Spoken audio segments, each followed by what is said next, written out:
ty olo mipetraka sy manamanga kotaba sa manao ininy reto no andrasan'ny mpiambina ny gendarme sy ny polisy ny tariny fa ngayon fianarasoa ao tokony ambenan'ireo olon'ireo taloha mba nisy dahalo hiany tagny fa mba amin'ny alina ny mba avy ary sa misy fitaovam-piadina fa sy lefagna sy ny pilasa sy ny tariny dia afaka namaly agnay fa amizao hoe zany sy afaka mamaly koa fa amin'ny telo tolakandro dia fa lainy zalagna paraka androvana ny omby miaraka amin'ny baska laknikov miaraka amin'ny mas 36 hatahiry ny boahin'io ngamba ny samysika malagasy io ny boahin'io fa avy agnampitondra ihany ka ngamba ny fagnamafisana ny tenin'ny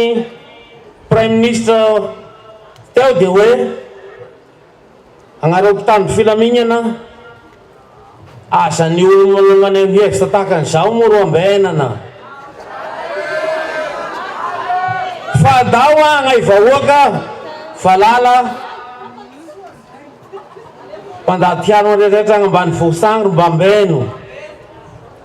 mba alao sy viriorareo basy io fa mba tegna eo fianarasoa ao sa afaka mamaly koa ary aminay ao moa zany dia fa takanay miteny zao dia sabafaty sa le avy ako koa harakarahana lefa avy eo sa misy avela hiteny fa zay miteny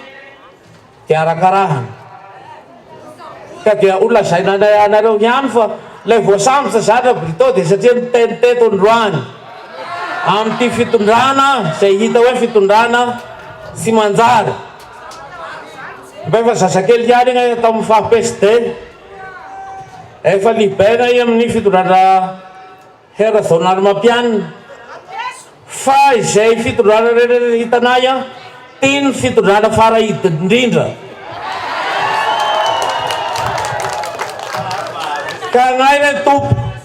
limba mana sofigna ihany agnareo mpitondra dia mba heno ihany ny feony vahoaka andao antisipena ny fividianana fa le tian'olo agnareo dia voafity lefa sy tian'olo agnareo dia miala ampy zay a fotoagna nitondrana reo zay ngambany mba teny kely a teny sotra avy aminay amin'ny fianarana